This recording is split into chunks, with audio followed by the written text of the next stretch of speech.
Hello students, देखिए आज का जो हमारा टॉपिक है वो है टेक्सटाइल डिज़ाइनिंग में आपका नेक्स्ट पार्ट स्टार्ट हो चुका है, जो है आपका मेथड्स ऑफ प्रिंटिंग। ठीक है, तो इस टॉपिक में हमारा प्रिंटिंग के बारे में तो देखते हैं। प्रिंटिंग यानी कि छपाई।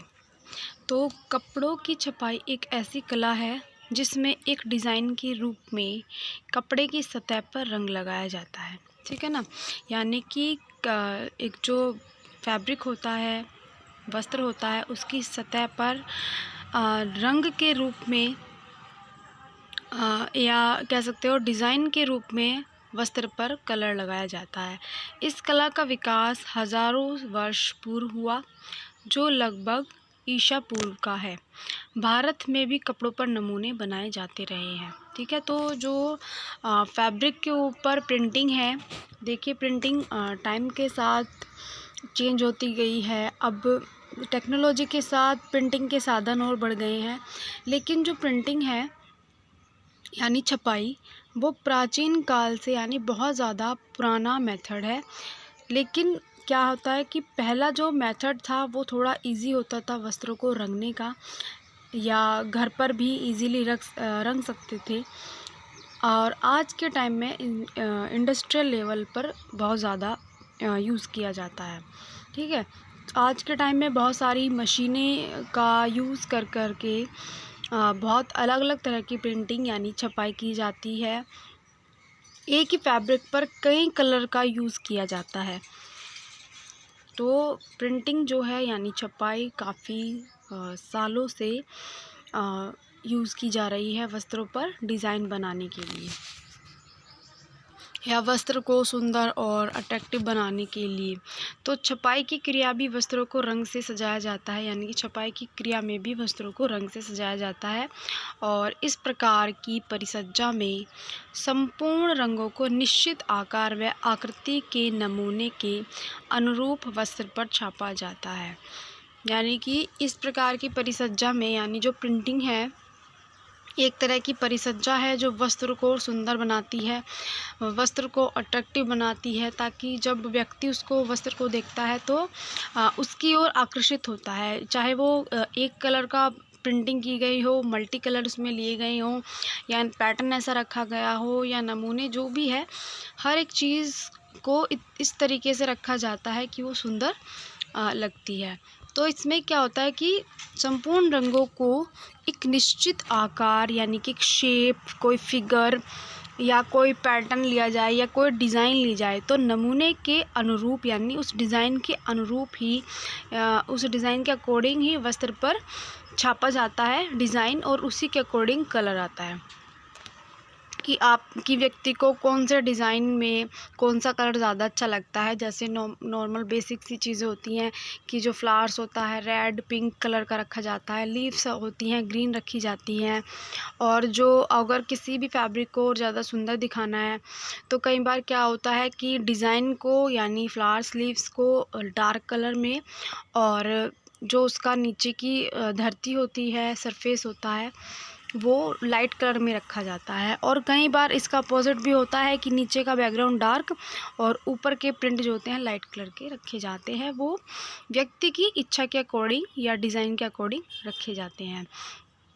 तो नमूने का स्वरूप, ये थोड़ा सा गलत हो गया है, नमूने का स्वरूप पहले ही निश्चित कर लिया जाता है, यानी डिज़ाइन किस प्रकार का, आकार का, शेप का, क्या मोटिव है उसके अंदर, क्या उद्देश्य के लिए आप बना रहे हो, तो वो पहले ही डिसाइड कर लिया जाता है। इन्हें किसी लकड़ी के टुकड़े आदि पर काट छाट कर बनाया जाता है। अब देखिए, डिज़ाइन खुदे ठप्पों को रंग में डुबोकर, और एक चीज़ और मैं बता दूं पहले, जो प्रिंटिंग होती है वो दो तरह की होती है। जो एक तो होती है आपकी हैंड के थ्रू, यानी हाथों से आप प्रिंटिंग करते हो, और चाहे उसके लिए आप कोई भी एसेसरीज़ आप लगा रहे हो। एक होती है आपकी मशीनी प्रिंटिंग, जिसमें मशीनों का यूज़ किया जाता है। तो फ़िलहाल मैं यहाँ पर आपकी हाथों की बात कर रही हूँ। तो डिज़ाइन जो होते हैं खुदे ठप्पों को रंग में डुबोकर वस्त्र के ऊपर लगाया जाता है, और ठप्पों को हाथों से कसकर दबाया जाता है। जो ठप्पे होते हैं वो लकड़ी के बने होते हैं और उनमें जो डिज़ाइन बनाया जाता है, फिर उन डिज़ाइन को इस तरीके से उभारा जाता है कि जो कलर होता है वो लकड़ी के ठप्पों का जो डिज़ाइन है सिर्फ डिज़ाइन पर ही रखा जाता है। पूरी जो हमारी वुड होती है लकड़ी के ऊपर नहीं लगता, सिर्फ डिज़ाइन के ऊपर ही लगता है।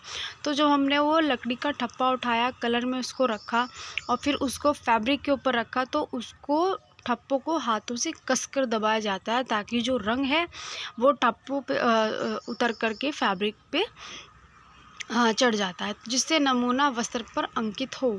वस्त्र को पहले से ही टेबल पर फैला दिया जाता है, यानी कि वस्त्र को पहले से ही टेबल पर रख दिया जाता है और टेबल के नीचे, यानी कि जो टेबल है या जहाँ पर हम फैब्रिक रखेंगे, फैब्रिक के ठीक नीचे या तो बहुत सारे न्यूज़पेपर रखे जाते हैं या फिर बहुत मोटा या गदगदा ब्लैंकेट रखा जाता है कि जिससे जो होता है जब लकड़ी का ठप्पा रखते हैं तो वो और ज़्यादा दबाव उस पर पड़ता है और कलर बहुत अच्छा आता है।